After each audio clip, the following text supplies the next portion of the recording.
राम के राजतिलक का शुभ समाचार अयोध्या के घर घर में पहुंच गया। पूरी नगरी में प्रसन्नता की लहर फैल गई। घर घर में मंगल मनाया जाने लगा। स्त्रियां मधुर स्वर में रात भर मंगलगान करती रहीं। सूर्योदय होने पर नगरवासी अपने अपने घरों को ध्वजा पताका वंदनवार आदि से सजाने लगे।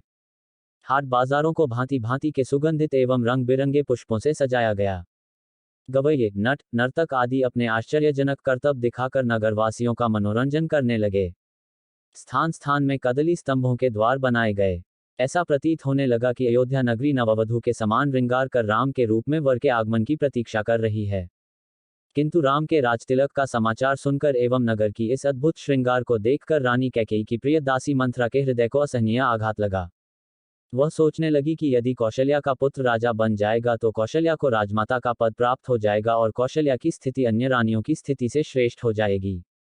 ऐसी स्थिति में उसकी दासियां भी स्वयं को मुझसे श्रेष्ठ समझने लगेंगी।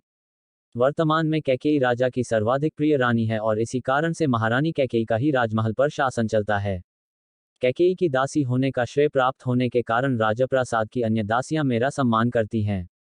यदि कौशल्या राजमाता बन जाएगी तो मेरा ये स्थान मुझसे छिन जाएगा। मैं ये सब कुछ सहन नहीं कर सकती। अतः इस विषय में अवश्य ही मुझे कुछ करना चाहिए। ऐसा विचार करके मंथरा ने अपने प्रासाद में लेटी हुई कैकेयी के पास जाकर कहा, महारानी, आप सो रही हैं। ये समय क्या सोने का है? क्या आपको पता है कि कल राम का युवराज के रूप में अभिषेक होने वाला है? मंथरा के मुख से राम के राजतिलक का समाचार सुनकर कैकेयी को अत्यंत प्रसन्नता हुई। समाचार सुनाने की खुशी में कैकेयी ने मंथरा को पुरस्कार स्वरूप एक बहुमूल्य आभूषण दिया और कहा, मंथरे, तू अत्यंत प्रिय समाचार लेकर आई है। तू तो जानती ही है कि राम मुझे बहुत प्रिय है। इस समाचार को सुनाने के लिए तू यदि और भी जो कुछ मांगेगी तो मैं वह भी तुझे दूंगी। कैकेयी के वचनों को सुनकर मंथरा अत्यंत क्रोधित हो गई। उसका का तन बदन जल भून गया। पुरस्कार में दिए गए आभूषण को फेंकते हुए वो बोली, महारानी, आप बहुत नासमझ हैं। स्मरण रखिए कि सौत का बेटा शत्रु के जैसा होता है। राम का अभिषेक होने पर कौशल्या को राजमाता का पद मिल जाएगा और आपकी पदवी उसकी दासी के जैसी हो जाएगी। आपका पुत्र भरत भी राम का दास हो जाएगा। भरत के दास हो जाने पर आपकी बहू को भी एक दासी की ही पदवी मिलेगी।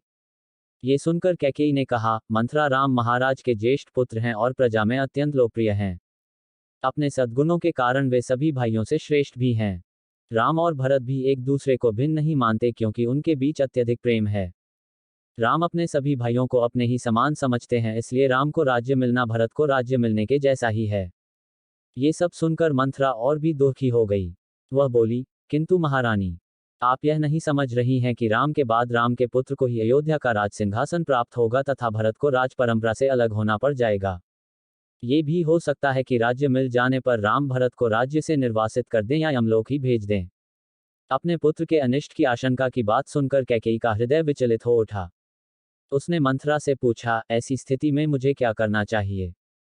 मंथरा ने उत्तर दिया, आपको स्मरण होगा कि एक बार देवासुर संग्राम के समय महाराज दशरथ आपको साथ लेकर युद्ध में इंद्र की सहायता करने के लिए गए थे। उस युद्ध में असुरों के अस्त्र शस्त्रों से महाराज दशरथ का शरीर जर्जर हो गया था और वे मूर्छित हो गए थे।